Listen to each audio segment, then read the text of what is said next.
Hello everyone, welcome to Madhubani academy. Guys, स्वागत है आप सभी का मधुबनी एकेडमी पर। और आज ये बाल विकास एवं शिक्षा शास्त्र का वेरी फर्स्ट क्लास है, यानी कि पहला क्लास है। आज हम लोग सीडीपी को स्टार्ट करने जा रहे हैं और ये जो सीडीपी की क्लास होने वाली है वो ये बिहार टीईटी और सीटेट दोनों के लिए अति महत्वपूर्ण होने वाले हैं। इसलिए वीडियो को बिल्कुल भी स्किप मत करना, लास्ट तक बने रहना, राइट। और मैं ये लिख करके दे सकता हूँ कि आप लोगों के सीडीपी के 30 क्वेश्चन में से 30 में 30 नंबर ला लोगे यदि मेरे सारे के सारे सेशन करते हो तो, ठीक। तो चलिए आज का क्लास प्रारंभ करते हैं। आज की क्लास की श्री गणेश करते हैं, राइट। देखिए, आज का जो क्लास है वो बाल मनोविज्ञान पर ऊपर है। तो सबसे पहले बात कर लेते हैं बाल मनोविज्ञान के जनक के ऊपर। देखिए, बाल मनोविज्ञान के जनक विलियम जेम्स को माना जाता है। ये जो चित्र आप लोगों के डिस्प्ले पर दिख रहा होगा, ये विलियम जेम्स साहब है। इनका जन्म अमेरिका में 11 जनवरी 1842 को हुआ था और मृत्यु 26 अगस्त 1910 को हुई थी, राइट। और विलियम जेम्स एक फिलोसफर थे, महान फिलोसफर थे, हिस्टोरियन थे एंड साइकोलॉजिस्ट थे, राइट। और इन्होंने ही सबसे पहले बाल मनोविज्ञान को इम्प्लीमेंट करने के लिए यूनाइटेड स्टेट को सजेशन दिया था, राइट। तो इसीलिए विलियम जेम्स साहब को बाल मनोविज्ञान के जनक कहा जाता है। वैसे ये क्वेश्चंस आप लोगों के सीटेट या फिर बीटेट में आने वाले नहीं हैं, बट इनके बारे में जानकारी रखना ज़रूरी है, राइट। आज का जो वेरी फर्स्ट पॉइंट है वो है शिक्षण। देखिए, शिक्षण क्या होती है? किसी विषय वस्तु को माध्यम बनाकर शिक्षक एवं शिक्षार्थी के विचारों के आदान प्रदान या परस्पर अंतःक्रिया को ही हम शिक्षण कहते हैं। ये बहुत महत्वपूर्ण है। सबसे पहले आप लोगों को शिक्षण समझना, राइट। देखिए, ये एक शिक्षिका है जो बच्चों को क्या कर रही है? शिक्षा दे रही है। किसके थ्रू? तो इस बुक के थ्रू, राइट।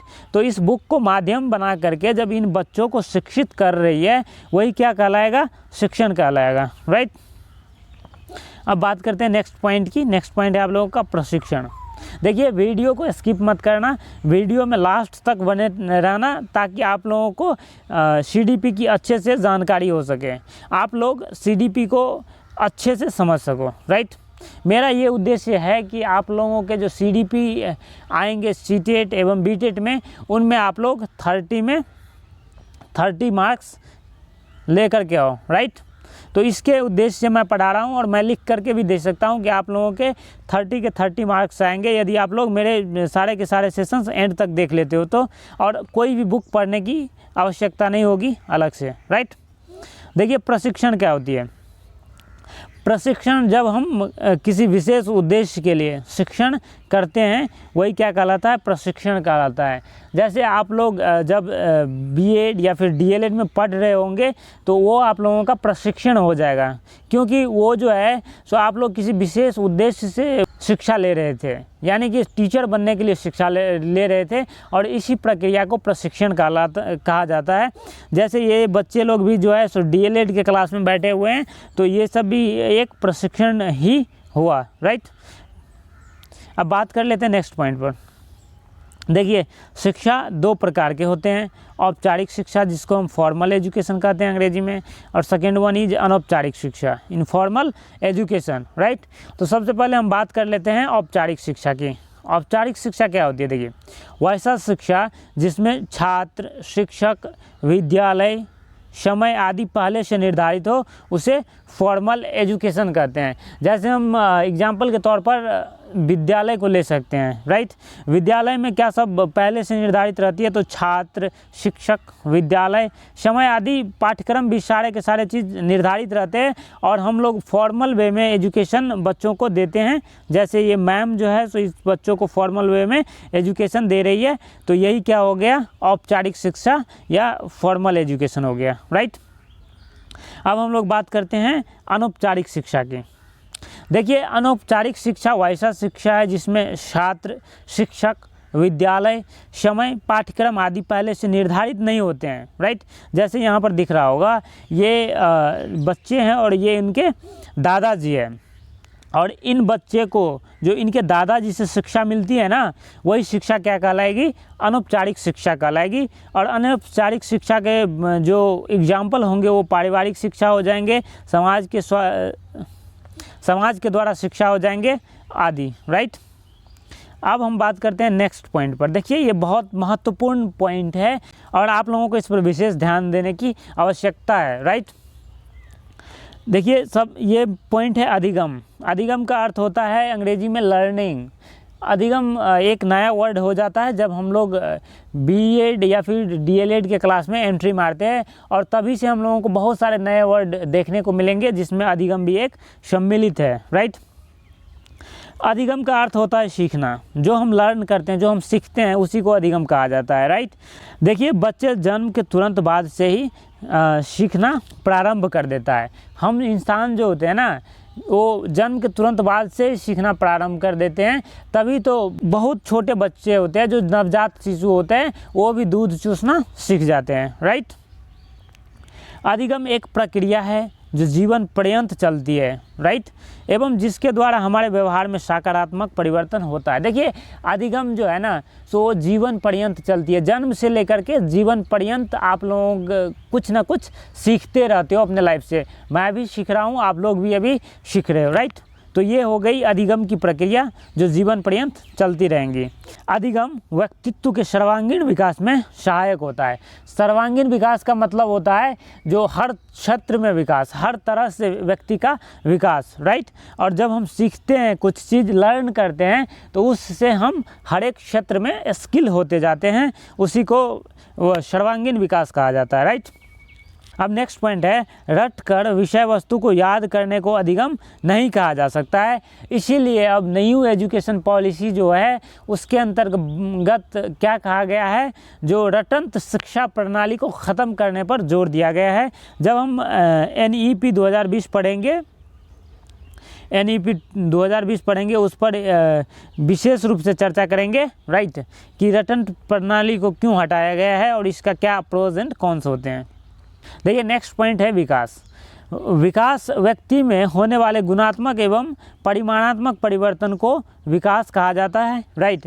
जैसे ये एक बालक है, ये इसमें विकास होते होते ये इस अवस्था से इतने बड़े हो जाते हैं, उसके बाद और बड़े होते हैं, उसके बाद और बड़े होते हैं, उसके बाद लगातार बड़े होते जाते हैं, और एक दिन ऐसा होता है जब सब कुछ ख़त्म हो जाता है, जब टाटा बाय बाय ख़त्म, यानी कि देहांत हो जाता है मनुष्य का, राइट। तो यही प्रक्रिया क्या कहलाती है, विकास कहलाती है।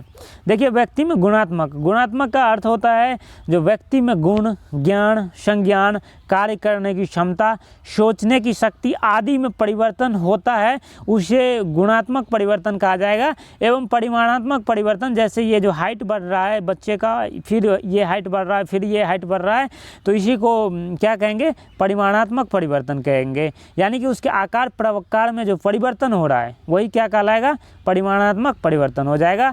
और ये दोनों मिल करके क्या कहलाएगा, व्यक्ति का विकास कहलाएगा, राइट। यदि आप लोगों को सेशन समझ में आ रही है तो अपने दोस्तों के साथ शेयर करो और वीडियो को लाइक कर दो यार। वीडियो को लाइक करने से ना मुझे मोटिवेशन मिलती है, ताकि आप लोगों का जो क्लास है वो फुल एनर्जी के साथ प्रोवाइड करूँ, राइट। अब देखिए बात कर लेते हैं नेक्स्ट पॉइंट की, बाल विकास की अवस्थाएँ, राइट। यहाँ पर आप लोगों को दिख रहा होगा बाल विकास की अवस्थाएं, और ये बहुत महत्वपूर्ण है, और इनसे सीटेट और बीटेट में क्वेश्चंस रिपीट होते ही होते हैं। 2 या 3 क्वेश्चंस यहाँ से आप लोगों को देखने को मिल जाएंगे, राइट। सबसे पहली अवस्था आती है बाल विकास की, वो होती है शैशवा अवस्था। शैशवा अवस्था यानी कि 0 से 6 वर्ष तक की आयु को शैशवा अवस्था के अंतर्गत रखा जाता है। उसके बाद आती है बाल्यावस्था। बाल्यावस्था को जो है 6 से 12 वर्ष के बीच डिवाइड किया गया है।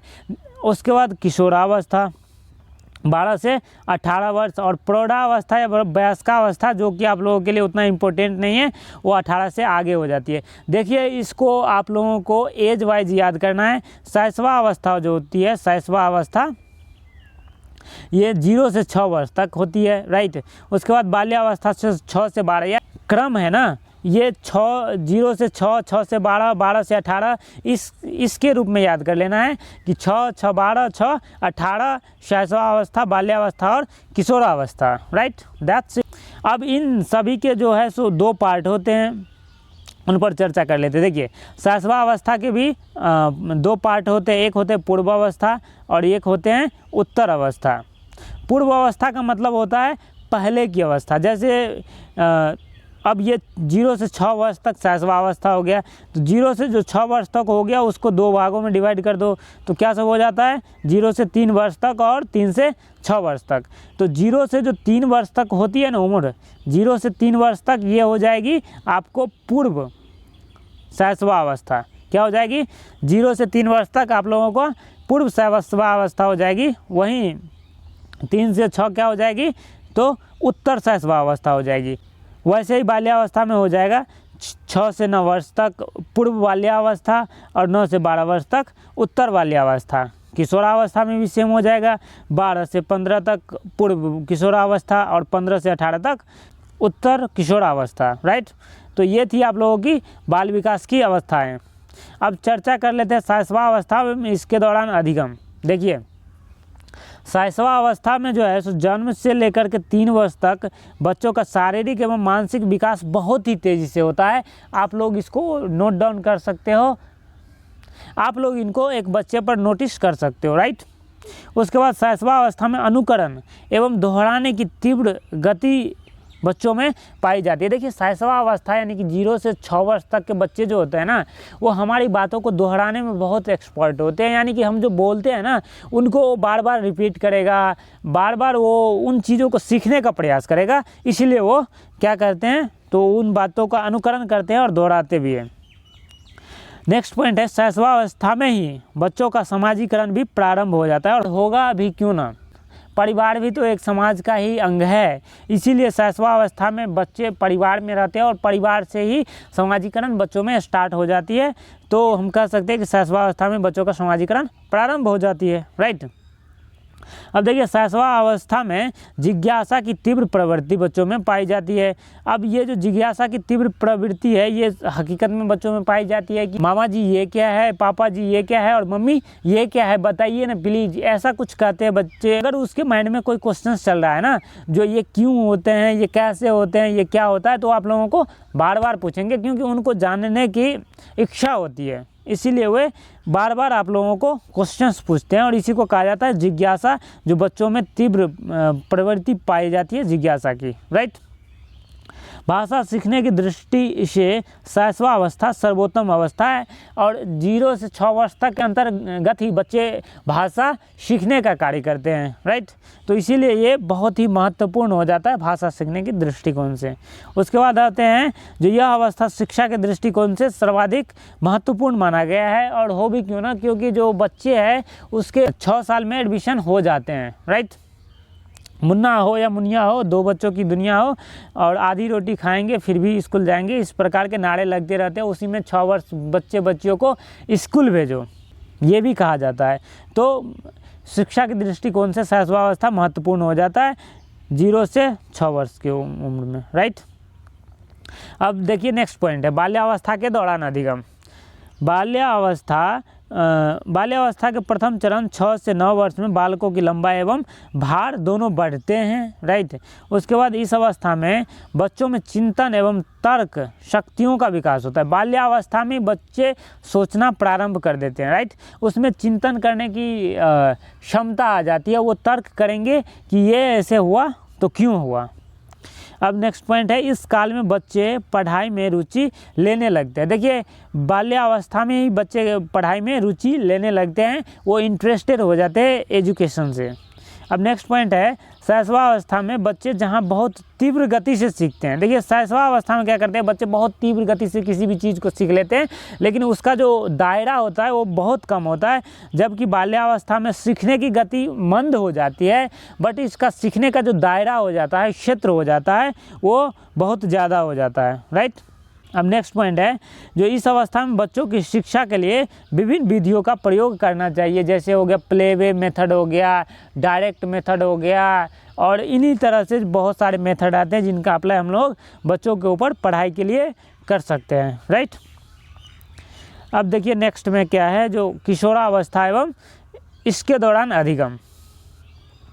किशोरावस्था बहुत महत्वपूर्ण है और इससे रिलेटेड आप लोगों को क्वेश्चंस बहुत सारे देखने को मिलेंगे, सीटेट हो या फिर बीटेट हो, दोनों में, राइट।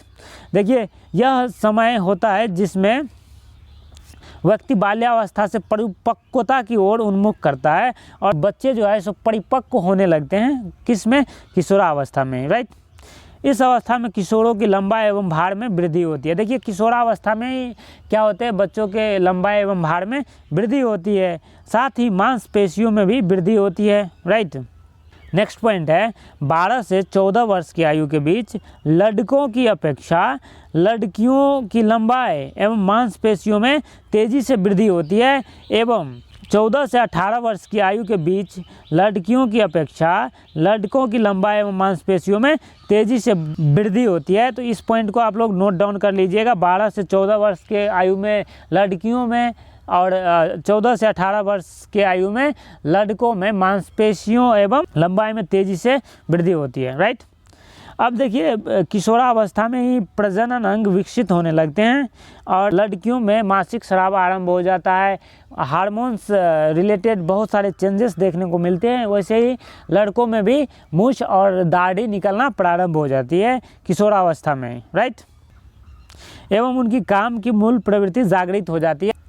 अब देखिए नेक्स्ट पॉइंट क्या है कि किशोरावस्था में किशोर किशोरियों की बुद्धि का पूर्ण विकास हो जाता है, उनके ध्यान केंद्रित करने की क्षमता बढ़ जाती है, स्मरण शक्ति बढ़ जाती है एवं उसमें स्थायित्व आने लगता है, राइट।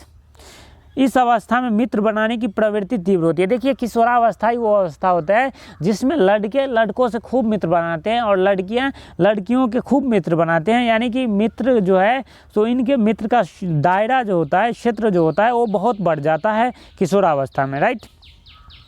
मित्रता में प्रगाढ़ता भी इस दौरान सामान्य सी बात है। इस तरह इस अवस्था में व्यक्ति के सामाजिक संबंधों में वृद्धि होती है, राइट। यौन समस्या इस अवस्था की सबसे बड़ी समस्या मानी जाती है। यौन समस्या जो होती है वो किशोरावस्था की सबसे बड़ी समस्या मानी जाती है, राइट।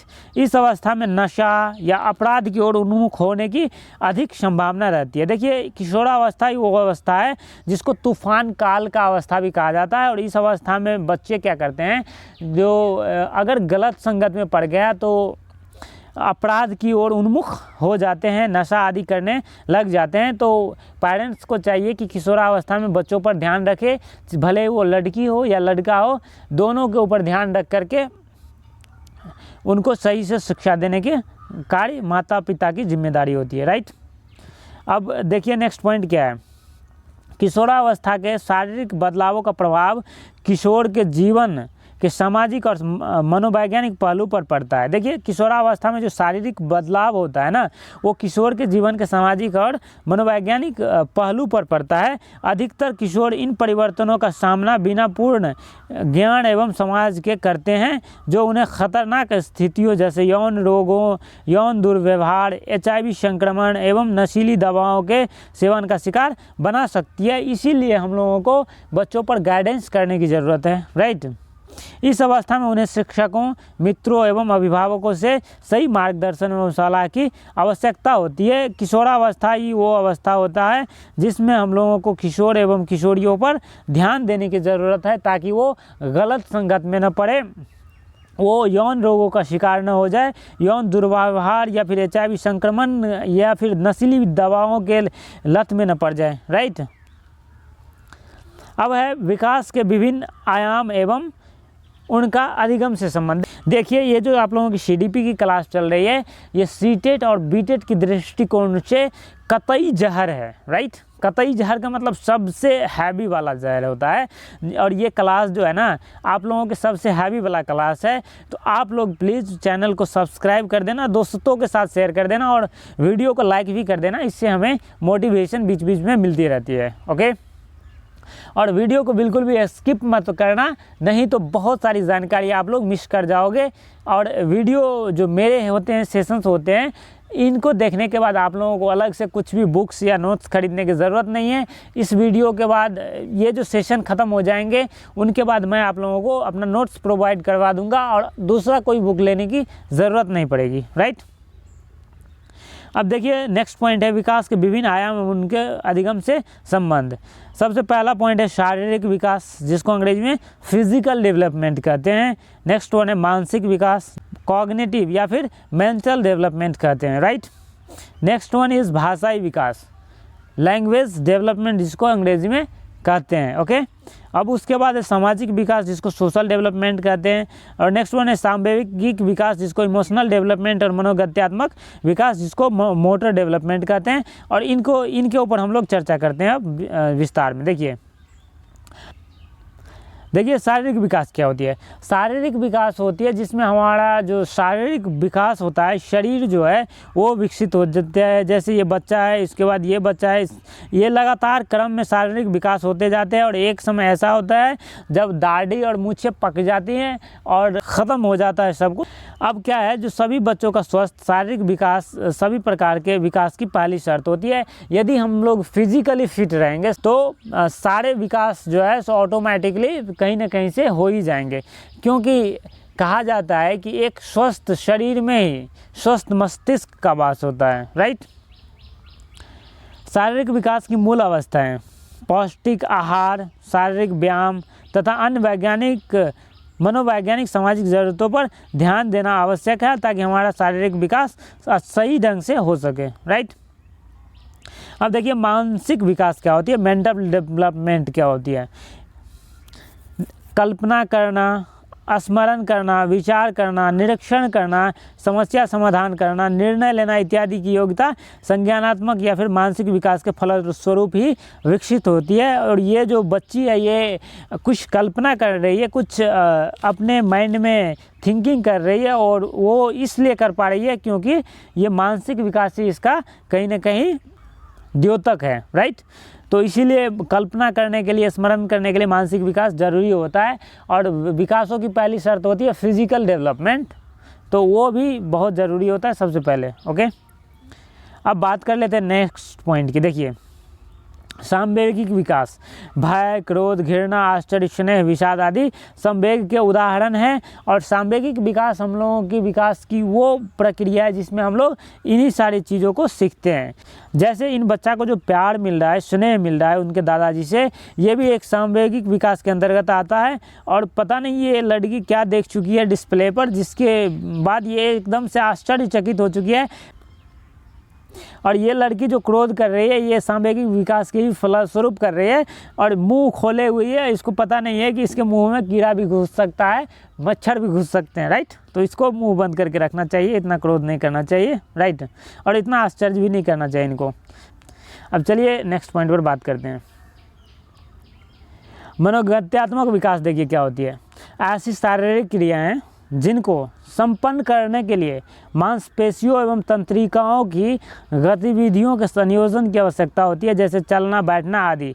ये लड़की लोग है, ये लोग बिना आगे देखे चल रही है, अगर गिर जाएगी कहीं तो कौन रिस्पॉन्सिबिलिटी लेगा इन सब का। देखिए ये जो चल रही है ना, ये मनोगत्यात्मक विकास के कारण ही हो पा रहा है। ये विराट कोहली जो कवर ड्राइव लगा रहे हैं, what a player he is यार। ये जो कवर ड्राइव लगा रहे हैं ना, ये भी इसीलिए हो पा रहा है क्योंकि इसमें मोटर डेवलपमेंट हो चुका है। और मोटर डेवलपमेंट के कारण ही हम लोग चलना, बैठना या फिर फिजिकली जितने भी वॉक करते हैं वो मोटर डेवलपमेंट यानी मनोगत्यात्मक विकास के कारण ही हो पाता है सफल, राइट। अब बात कर लेते हैं कुछ महत्वपूर्ण पॉइंट्स के ऊपर जो कि बहुत इंपॉर्टेंट है सीटेट यानी बीटेट की दृष्टिकोण से। देखिए शारीरिक विकास विशेषकर छोटे बच्चों में मानसिक व संज्ञानात्मक विकास में मददगार होता है। शारीरिक विकास जो होता है वही सारे विकास के नींव होते हैं। शारीरिक विकास यदि हम लोगों में भरपूर हो जाए तो मानसिक और संज्ञानात्मक विकास होने में ज़्यादा दिक्कतों का सामना नहीं करना पड़ता है।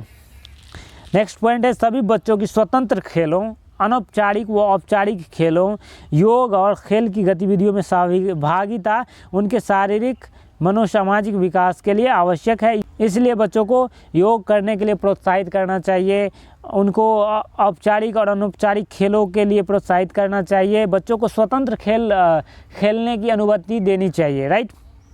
नेक्स्ट वन है मानसिक और भाषाई विकास। देखिए सामाजिक विकास एवं अधिगम को प्रत्यक्ष रूप से प्रभावित करती है मानसिक और भाषाई विकास। तो गाइज़ ये थी आप लोगों की CDP की पहली क्लास। आई होप आप लोगों को ये क्लास पसंद आई होगी तो वीडियो को लाइक कर देना, चैनल को सब्सक्राइब कर लेना और अपने दोस्तों के साथ शेयर करना मत भूलना। मिलते हैं नेक्स्ट CDP क्लास में फुल एनर्जी के साथ। तब तक के लिए जय हिंद।